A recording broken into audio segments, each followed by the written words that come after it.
All right, so today we're diving into some really fascinating material, all about this idea of the joyous person. Yeah.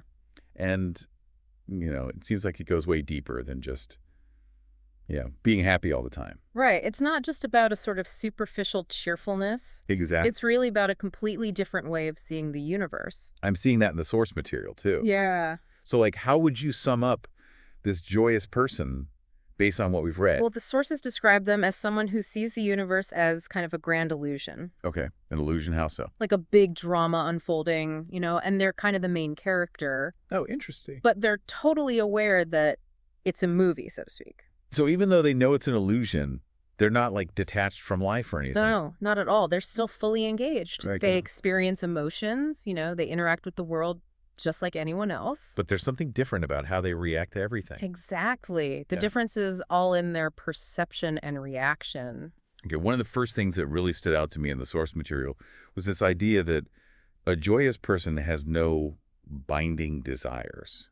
Right. What does that even mean? So think about it this way. Like, let's say you're convinced you absolutely need that promotion at work to be happy. Okay. Yeah, I could see that.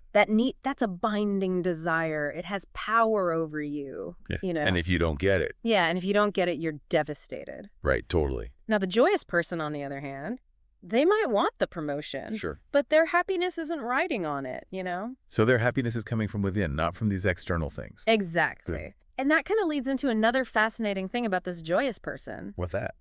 This apparent immunity to negative emotions. Yeah, the source material even compares them to someone with like a super strong immune system. Right. They don't get bogged down by fear or anger the way most people do. Yeah. It almost seems a little unrealistic though, right? Well, I mean, life throws curveballs at all of us. oh, absolutely. The joyous person isn't living in some fantasy land where nothing bad happens. Okay. They still experience challenges, setbacks, even loss, But but their reaction is different.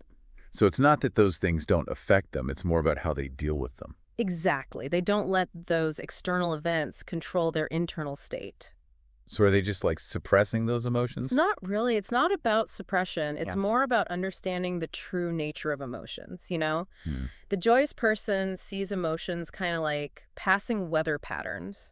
Interesting analogy. They acknowledge the emotions, Right. they observe them, Right. but they don't get swept away by them. I see. So they have this kind of inner stability that helps them weather the storm. Exactly. Got it. Now, to really understand how they maintain that balance, the source uses this interesting analogy of the tortoise. Oh, yeah. Have you come across that? Yeah. The joyous person can withdraw their senses from the outside world like a tortoise retreating into its shell. Does that mean they're like detached from reality? It's not about detachment from reality, but more about recognizing its illusory nature. Okay. So they see through the illusion, Exactly. They can withdraw their senses when needed. like the tortoise. Right. But they also know how to function in the world when they need to. So they're in the world, but not of the world, as the saying goes. Precisely. I'm starting to see the appeal of this perspective. Yeah, it's quite fascinating, isn't it? Definitely. The joyous person gets this difference between the drama of life, all the roles we play, Yeah, the things we chase after. and their true self, which remains untouched by all of it. It's like watching the movie of their life, and they can choose to get lost in it. Yeah, Or step back and just observe. That's a great way to put it. I like that. And this brings us to another key point about the joyous person, Okay, with that. their mastery over their senses. Right. The source emphasizes that they experience pleasure, Yeah, but they're not controlled by it. exactly. They're in the driver's seat. How does the source explain that? Well, they use the example of an expert singer using a tambura for reference, Yeah. but they're not reliant on it to create beautiful music. I see. Similarly, the joyous person can engage with sensory pleasures without becoming a slave to them. So they can enjoy those things, Absolutely. but they don't let those things dictate their happiness or well-being. Exactly. Okay, I'm with you. And that mastery over their senses, that lack of dependence on external things for happiness, is a huge part of their inner peace. That makes sense.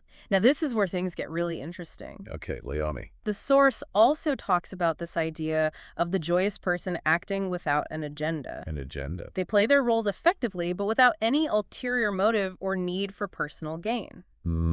That's a powerful concept. It is, right? So how do they do that? The source compares the joyous person to a flute, Uh-huh. simply a conduit for the music to flow through. I like that. They act for the sake of action itself, not for personal reward or recognition. Wow, so how does that play out in their daily life? Yeah. In their relationships, their work? That's a great question, and I think it's really important to understand that they're not passive Okay, or indifferent. got it. The source makes it clear that the joyous person loves everyone and hates no one. Mm. They fulfill their duties, but their motivation is pure, Oh. free from any need for external validation.